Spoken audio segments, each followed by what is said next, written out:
मामले में निर्वाचन आयोग ने गवर्नर को सौंपी रिपोर्ट। ऑफिस ऑफ प्रॉफिट का बीजेपी ने लगाया है आरोप। दिल्ली से रांची पहुंचे राज्यपाल। इलेक्शन कमीशन के फैसले से पहले झारखंड में बड़ी सियासी हलचल। सीएम आवास पर पसरा सन्नाटा। जेएमएम ने सभी विधायकों को रांची में रहने को कहा। निशिकांत दुबे ने की मध्यावधि चुनाव की मांग। गिरफ्तारी के बाद कारोबारी प्रेम प्रकाश को स्पेशल कोर्ट में पेशी की तैयारी। ईडी ने मनी लॉन्ड्रिंग एक्ट में की कार्रवाई। छापेमारी के दौरान घर से मिले थे 2 AK-47। पटना में सीबीआई की कार्रवाई आज भी जारी। सीबीआई ने सुनील सिंह और उनकी पत्नी के लॉकर किए फ्रीज। आरजेडी के कोषाध्यक्ष हैं सुनील सिंह। सृजन घोटाले में बड़ी कार्रवाई। सीबीआई ने कोऑपरेटिव बैंक के तत्कालीन मैनेजर अशोक कुमार गुप्ता को किया गिरफ्तार। पटना सीबीआई कोर्ट में होगी पेशी। सीतामढ़ी में ऑर्केस्ट्रा की आड़ में सेक्स रैकेट का खुलासा। बर्थडे पार्टी के दौरान पुलिस ने मारी रेड। 10 लड़की और 10 लड़के पकड़ाए।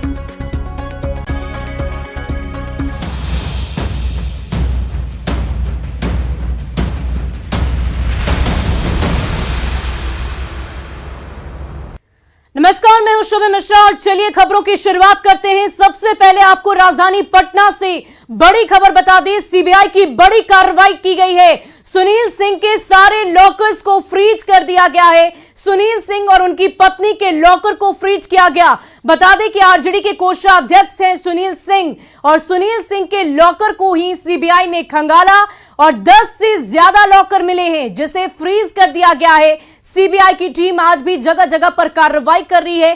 कल की अगर बातों को याद कर ले तो कल भी आरजेडी के तमाम नेता सांसदों के घर पर सीबीआई की रेड पड़ रही थी और इसी सिलसिले में आज भी बैंक ऑफ इंडिया के एसके पुरी ब्रांच सीबीआई पहुंची और सुनील सिंह की पत्नी को लेकर यह टीम वहां पर पहुंची। लॉकर खुलवाकर 10 अलग अलग लॉकर्स की जांच की जा रही है। ये तस्वीरें आप देख पा रहे होंगे। सीबीआई की टीम आज भी कार्रवाई कर रही है और इसी सिलसिले में सुनील सिंह के घर पर 15 घंटे तक छापेमारी की गई और इसी कड़ी में आज बैंक ऑफ इंडिया, ये तस्वीरें आप कल की तस्वीरें देख पा रहे होंगे इस वक्त अपनी टीवी स्क्रीन पर। ये तस्वीरें हम आपको दिखा रहे हैं कि इस प्रकार से पूरे 15 घंटे तक सीबीआई की टीम मौके पर पहुंचती है और अलग अलग आरजेडी नेता सांसदों के घर पर छापेमारी लगातार चल रही है। और इसी कड़ी में आज सीबीआई की टीम एक बार फिर से कार्रवाई के लिए पहुंची और सीधे S K Puri bank of India के लॉकर को खुलवाने के लिए खुद सुनील सिंह की पत्नी को लेकर वहां पर वो पहुंची और 10 अलग अलग लॉकर्स को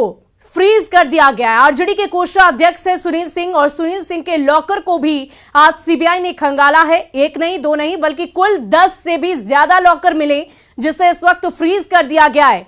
ये तस्वीरें कल की हम आपको दिखा रहे हैं किस प्रकार से पूरी कार्रवाई की गई और छापेमारी अलग अलग जगहों पर चली है।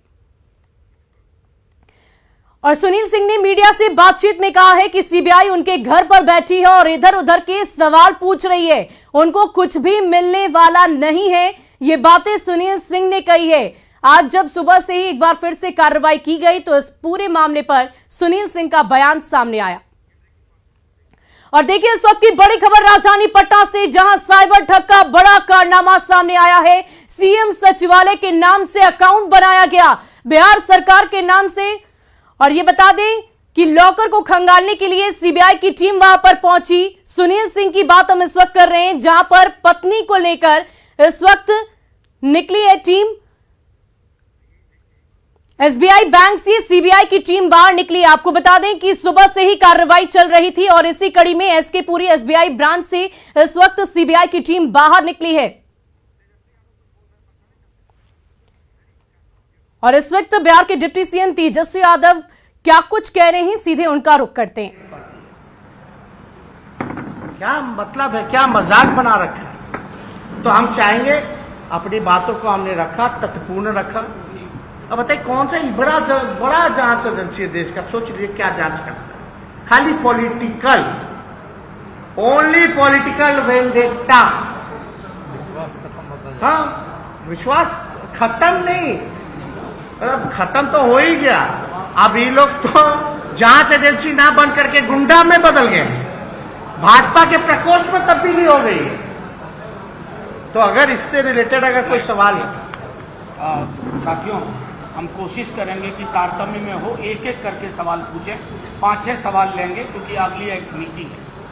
आप डिफेमेशन में जाएंगे? हाँ, शंभू जी ज्यादा सवाल का शंभू जी क्या डिफेमेशन में जाएंगे जो मीडिया चैनल बिना फैक्ट चेक अरे भाई जाने के लिए तो जा ही ना सकते हैं, लेकिन हम लोग विंडिक्टिव लोग नहीं ना हैं, आप समझ रहे हैं, यही फर्क है ना, यही फर्क है। किस बात का मानहानि? स्थिति तो ये पैदा हुई कि डेली मानहानि का करना पड़ेगा, जिस तरह का माहौल बना हुआ देश में, क्या कीजिएगा, जनता देख रही है। अच्छा, इतने साल से ये लोग मेरा कैरेक्टर खराब कर रहे हैं, बताइए मेरे छवि में घटौती हुई है कि बढ़ोतरी हुई है? हम तो कुछ कहना नहीं चाहते, वही लोग सर्वे कराते हैं तो क्या दिखाते हैं सबको पता है। अगला सवाल लेंगे। तेज प्रताप ने चैनल को इंटरव्यू दिया था, फोटो दिया था जिसमें तेज प्रताप ने कहा था कि संजय यादव का मौत, ऐसा बकवास बात है। ऐसा उन्होंने, हाँ आप पूछें।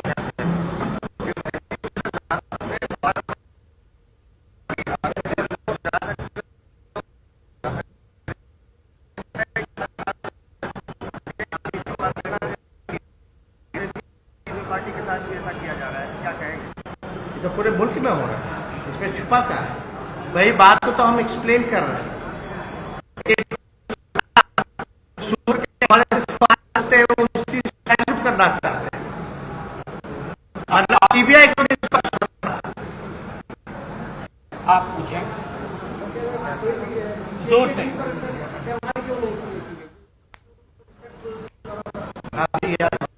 ये आज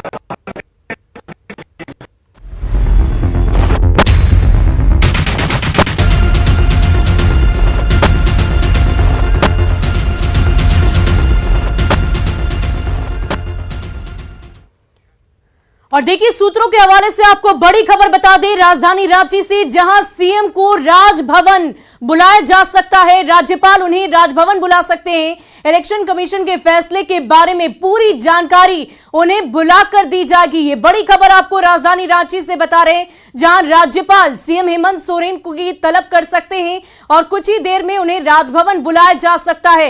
इलेक्शन कमीशन के फैसले के बारे में उन्हें पूरी जानकारी दी जाएगी।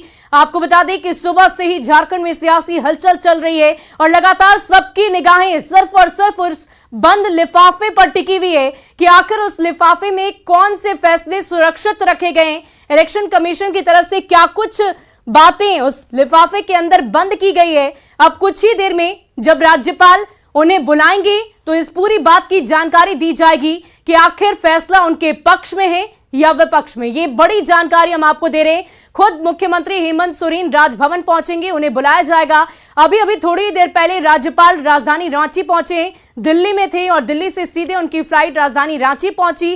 राजभवन की ओर उन्होंने रुख किया है और अब से कुछ ही देर में झारखंड में क्या कुछ बड़ी घटना घटेगी इस पर सबकी निगाहें टिकी हुई है और ईसीआई के फैसले के बारे में पूरी जानकारी खुद मुख्यमंत्री हेमंत सोरेन को बुलाने के बाद राज्यपाल की तरफ से दी जाएगी। तो राजभवन बुलाने की बात ये सामने आ रही है, खुद हेमंत सोरेन को राज्यपाल राजभवन बुला सकते हैं और उसके बाद पूरी जानकारी दी जाएगी। आपको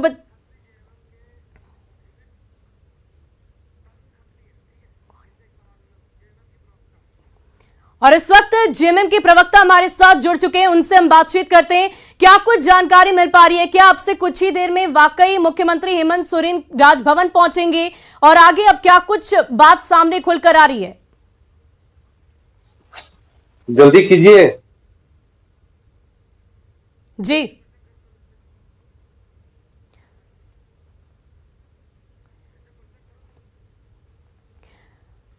निर्वाचन आयोग की तरफ से इस तरह की बात सामने अब क्या कुछ फैसला आ सकता है? और साथ ही अगर हम मुख्यमंत्री हेमंत सोरेन की बात करें तो राजभवन पहुंचने की बात भी सामने आ रही है।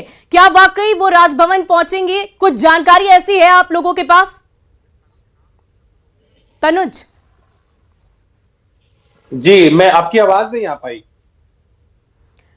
तनुज, हम आपसे ये सवाल कर रहे हैं कि अभी अभी हमें जानकारी ये मिल पा रही है कि राज्यपाल खुद मुख्यमंत्री हेमंत सोरेन की तलब करेंगे और अब से कुछ ही देर में उन्हें राजभवन पहुंचना है। क्या ऐसी जानकारी आप लोगों तक है? देखिए मैं यही चीजें सुबह से जो चीजें चल रही हैं, अभी महामहिम राज्यपाल जब एयरपोर्ट पर थे तो उन्होंने खुद कहा कि उन्हें भी जानकारी नहीं है। लेकिन ये समझ से परे है कि भारतीय जनता पार्टी को और कुछ चुनिंदा लोगों की इसकी जानकारी कैसे पता चल जाती है कि कब क्या होने वाला है। इस पर हमें विरोध दर्ज करने की जरूरत है, इस पर आवाज उठाने की जरूरत है। जो भी चीजें आगे चल करके होंगी, अभी तक तो किसी चीज की कोई खबर ही नहीं है।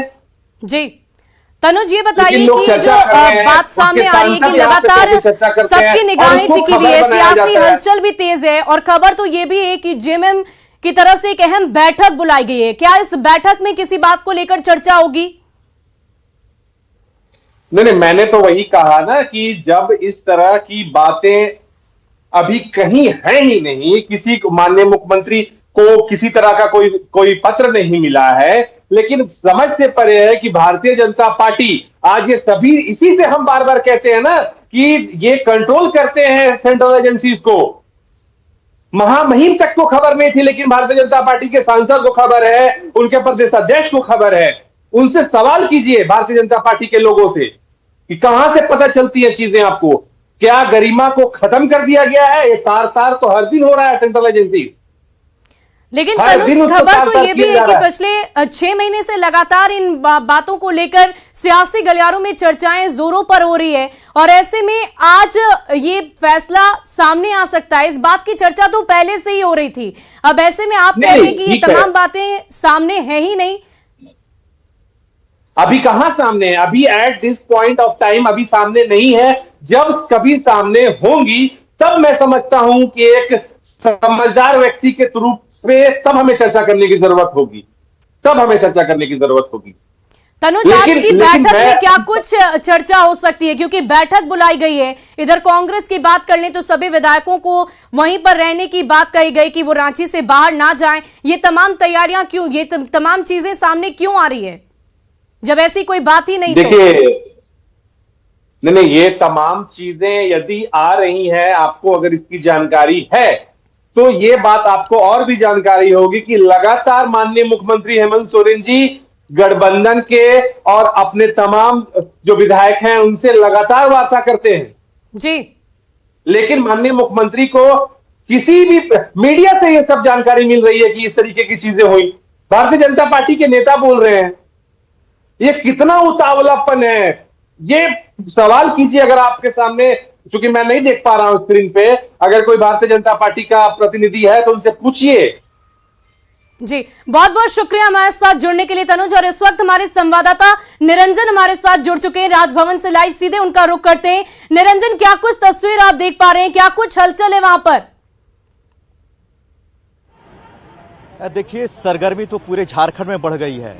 हम पूरे बात करें तो सभी दलों में सरगर्मी तेज हो गई है, सियासत तेज हो गई है। लेकिन सबसे महत्वपूर्ण बात है कि एक प्रदेश का मुख्यमंत्री से जुड़ा हुआ सवाल है और मुख्यमंत्री के जो फैसले हैं, जो केंद्रीय निर्वाचन आयोग, इलेक्शन कमीशन ऑफ इंडिया ने राज्यपाल को सौंपा है, ये बहुत बड़ा मामला है। कोई मंत्री और विधायक से जुड़ा हुआ मामला है नहीं। चूंकि एक राज्य का मुखिया से जुड़ा हुआ मामला है तो जो केंद्रीय निर्वाचन आयोग के जो फैसले हैं, उस फैसले से जरूर मुख्यमंत्री को राजभवन बुलाकर अवगत कराएंगे। उसके बाद ही राज्यपाल किसी ठोस निर्णय पर पहुंचेंगे, क्योंकि इस जो पूरा मामला है, पूरे सूबे का मामला है, ना विधायक से जुड़ा मामला है और ना मंत्री से जुड़ा मामला है, पूरे प्रदेश के मुखिया से जुड़ा हुआ मामला है।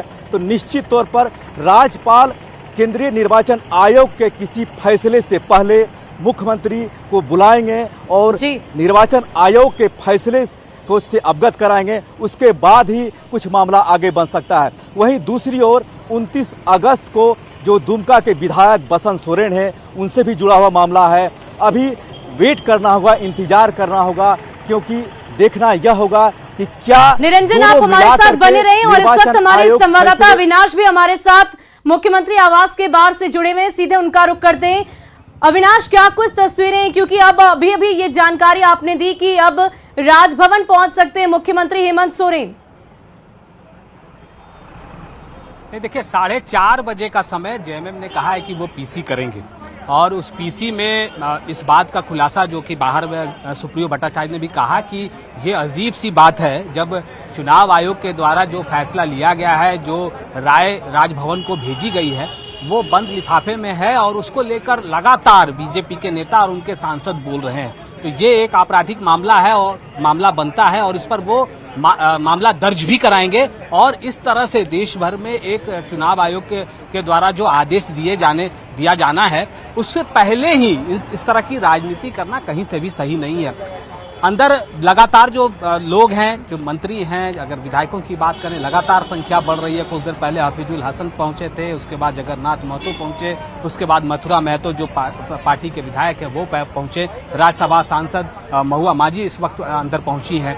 लगातार जो भी नेता आ रहे हैं उनको हेमंत सोरेन भविष्य को लेकर जो रणनीति है और क्या कुछ करना है इसको लेकर भी वो उनसे बातचीत कर रहे हैं। अब सवाल ये उठता है कि यहाँ राजभवन से जो लोग जो प्रेस विज्ञप्ति जारी होने की भी बात कही जा रही है कि अगर प्रेस रिलीज जारी किया जाता, अगर वो ब्रीफिंग नहीं भी करते हैं तो एक रिलीज जारी किया जाएगा और उस रिलीज के माध्यम से संभवतः जानकारी दी जा सकती है। तो अब इसका भी इंतजार रहेगा कि क्या कुछ होता है और सबकी निगाहें राजभवन की तरफ ही टिकी हुई हैं कि राजभवन की तरफ से क्या कुछ निर्णय लिया जाता है। ये जो तस्वीर अभी आप सामने देख रही हैं, ये महाधिवक्ता इस वक्त मुख्यमंत्री हेमंत सोरेन से मिलकर बाहर निकले हैं और मीडिया के लोग लगातार उनसे सवाल पूछ रहे हैं। हालांकि वो मीडिया के सवाल का जवाब नहीं दे रहे हैं। कुछ देर पहले ही लगभग ये कह सकते हैं कि 1 घंटे तक जो महाधिवक्ता हैं वो अंदर रहे।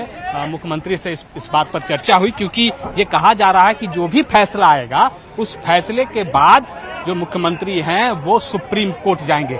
तो ये देखना है कि क्या कुछ होता है। इस वक्त पार्टी के जो महासचिव हैं विनोद पांडे कुछ बोल रहे हैं। सबसे बड़ी बात है कि अगर कोई रिपोर्ट चुनाव आयोग के तरफ से राज्यपाल महोदय को प्राप्त हुआ है तो इसकी सूचना भारतीय जनता पार्टी के लोगों के, उनके सांसद, उनके विधायकों को मिल जाती है।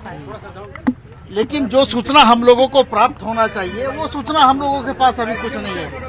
ये मीडिया में ही ये सारी चीजें चल रही है, सोशल मीडिया में चल रही है और भारतीय जनता पार्टी के जो सांसद हैं, विधायक हैं, वो ट्वीट करके इन सारी बातों की जानकारी दे रहे हैं। तो ये तो पूरी तरह से जो चुनाव आयोग है उसके विश्वसनीयता पर प्रश्न उठता है, राज्यपाल महोदय के कार्यालय के विश्वसनीयता पर प्रश्न उठता है। तो आप लोगों को आगे क्या कर रहे हैं विनोद जी? अरे जब ये हम लोगों को कोई सूचना मिलेगी, किसी तरह का कोई पत्र प्राप्त होगा, उसके बाद ही हम अपने अगले कदम का खुलासा करेंगे। हेडक्वार्टर से ये सब किया जा रहा है। नहीं, बिल्कुल मीडिया ट्रायल हो रहा है। मैं व्यक्तिगत रूप से आप लोगों के ऊपर आरोप नहीं लगा रहा हूँ, लेकिन जिस तरह से इस देश में संवैधानिक संस्थाओं का दुरुपयोग हो रहा है, जिस तरह से किसी भी खबर को लेकर के मीडिया ट्रायल हो रही है, उससे स्पष्ट हो जाता है कि भारतीय जनता पार्टी की मंशा क्या है। एक सवाल ये है कि क्या दोबारा से चेहरा होंगे इस पूरे महागठबंधन का? देखिए, किसी को हम लोगों ने किसी विधायक को बुलाया नहीं है, लेकिन स्वाभाविक है कि जब मीडिया में कोई खबर चलती है, सोशल मीडिया में कोई खबर आएगी, तो निश्चित रूप से जो पार्टी के लोग होंगे, जो विधायक हैं, सांसद हैं, वो सभी एक दूसरे से मिलेंगे और वो जो नेता है हमारे पार्टी के कार्यकारी अध्यक्ष, उनसे मिलेंगे, जो अध्यक्ष हैं उनसे मिलेंगे और अपनी भावना से उनको अवगत कराने का काम करेंगे। विनोद जी, आपको लगता है कि सदस्यता बच जाएगी? आपको लगता है सदस्यता बच जाएगी? सवाल ये है कि अगर फैसला आपके खिलाफ भी जाता है, देखिए, मैं आपके अगर मगर का जवाब नहीं दे सकता हूँ जब तक हमारे पास कोई लिखित सूचना नहीं आएगी या हमको किसी तरह से राजभवन से या कहीं से पत्र प्राप्त नहीं होगा, तब तक हम इस कयास पर कोई जवाब नहीं देंगे। अच्छा, एक बात बताइए कि झारखंड मुक्ति मोर्चा कोई नया तो प्रेस कॉन्फ्रेंस नहीं कर रही है और जो समय आप लोगों को दिया गया है उस समय पर आप जाएं, प्रेस कॉन्फ्रेंस में जब आप भाग लेंगे तो आपको सारी सूचनाएं मिलेंगी। बीजेपी मांग कर रही है चुनाव की, शरण दुबे कह रहे हैं, बयान दे रहे हैं कि मध्यावधि चुनाव होने चाहिए झारखंड में। देखिए, भारतीय जनता पार्टी क्या कह रही है, नहीं कह रही है, ये मैं नहीं बता सकता हूँ, लेकिन एक बात तो स्पष्ट है कि जब से इस राज्य में हेमंत सोरेन के नेतृत्व में सरकार बना है, उसके बाद से जो भारतीय जनता पार्टी की जो बौखलाहट है और सिर्फ